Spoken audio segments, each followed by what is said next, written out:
There are many Tiana's Closet patterns that I've had my eye on for years, and this is one of them. I'm glad to have finally sewn it up. I used a semi-stretch woven fabric and sewed the size extra small. I chose a faux button closure for the back, and there's plenty of ease to get the top on and off. I hope you join me today in sewing another fun and fashionable project. Let's get started.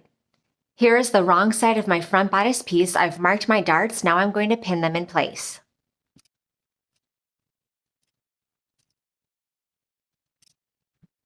Now we can sew each of the darts from the outside edge to the point, leaving thread tails at the point so that we can tie them in knots. Once we've sewn the darts, press them down toward the bottom of the bodice.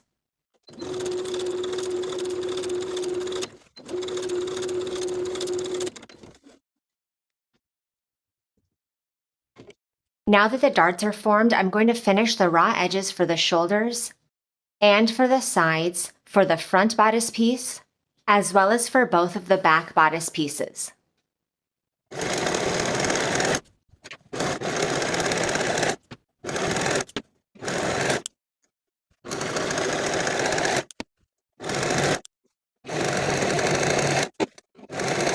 Place your front and back bodice pieces right sides together along the shoulders and the side seams, and pin in place for both sides. Sew the shoulder seams and the side seams on both sides with a 1/2 inch seam allowance, and then press your seams open.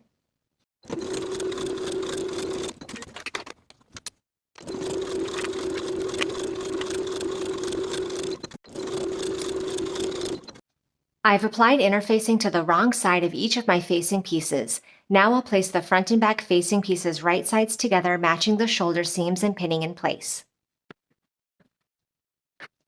Sew with a 1/2 inch seam allowance and press the seams open.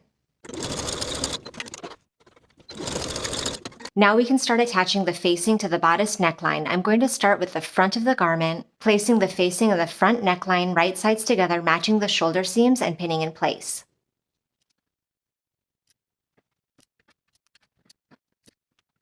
Then I'll turn my bodice over so the back bodice pieces are right side facing me. And then I can pin the back facings to the edges of the back bodice. Now we're going to sew the facing to the bodice as pinned, starting from the bottom edge of the garment, working our way all the way around the neckline, making our way down to the bottom of the garment on the other side. Sewing with a 3/8 inch seam allowance.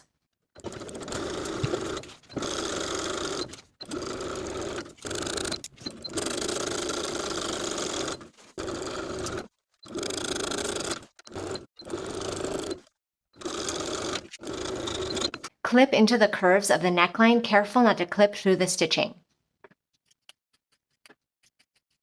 Now I'm going to take this to my serger and finish the outer edges of the facing all the way around.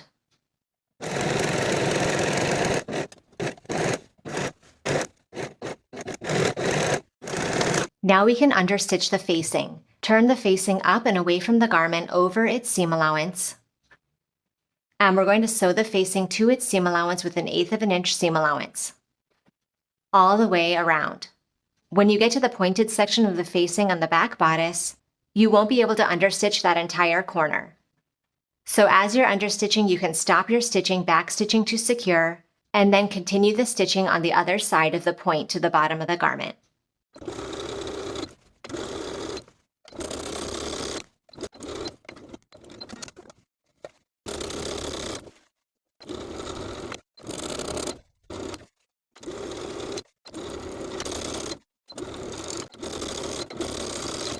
Then you can turn your facing to the inside of the garment all the way around and give all of those facing edges a good press.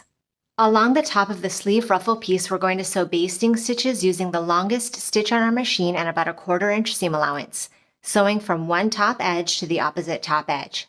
Make sure to leave thread tails on both ends so that you have threads to pull for gathering.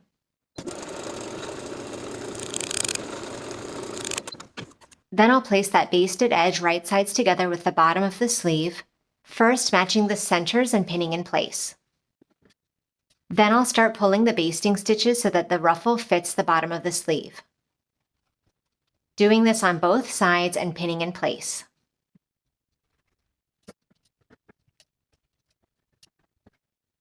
Sew the ruffle to the bottom of the sleeve with a 1/2 inch seam allowance and finish the raw edges together. Then we can press that seam allowance up toward the sleeve.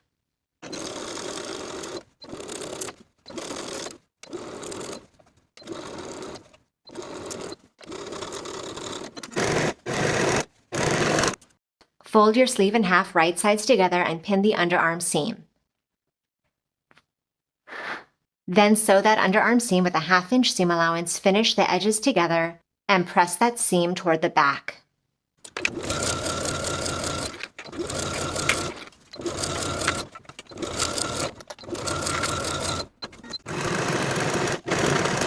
Now I'm going to hem the bottom of the sleeve. The hem allowance for the bottom of the sleeve is 1 inch. So to get a clean finish, I'm going to roll that raw edge to the wrong side by 1/2 inch and then once more by an additional 1/2 inch. Give that a good press and then pin in place. Then I'm going to edge stitch close to that upper inner fold all the way around.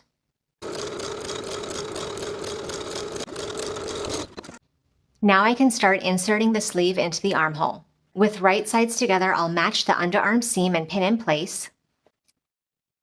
And I'll match the notch at the top of my sleeve with my shoulder seam and pin in place.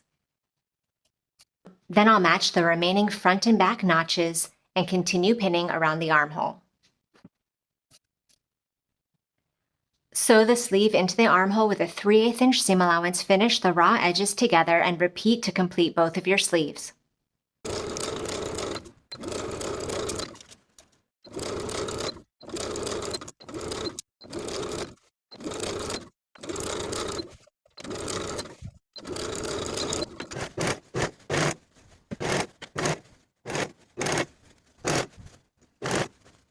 At this point, I'm going to also secure the facing to the inside of the garment at the shoulder seams, making sure that the shoulder material of the bodice and the facings are right on top of each other at that shoulder seam.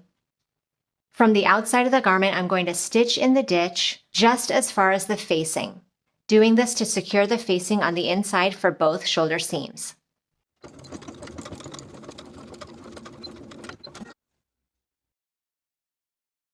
For the back of the garment, I'm going to create a faux button closure. So I'm actually going to sew these two back pieces together.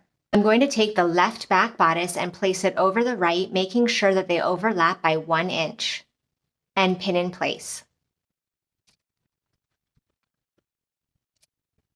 Now that that's pinned, I've chosen 4 buttons, and I'm going to sew the buttons through both layers. This way, I'll be sewing those layers together. I'm going to evenly space my 4 buttons apart, and I'll link this button spacer in the description below. Once I've decided where I want each button, I'll place a marking at those points,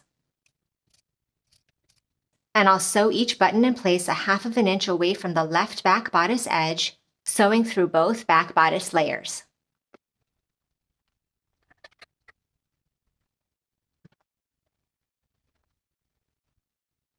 The hem allowance for the bottom of the garment, just like the bottom of the sleeves, is 1 inch.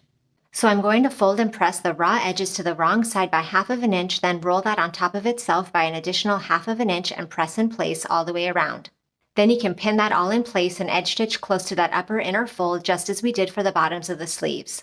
And you can start your stitching at one center back, ending at the opposite center back, so that both of these pieces are still independent of one another.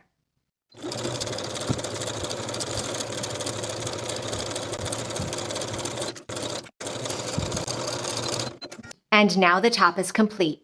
Thank you for watching this sew along. Make sure you subscribe to the channel so you don't miss future sewing tutorials, and I'll see you in the next video.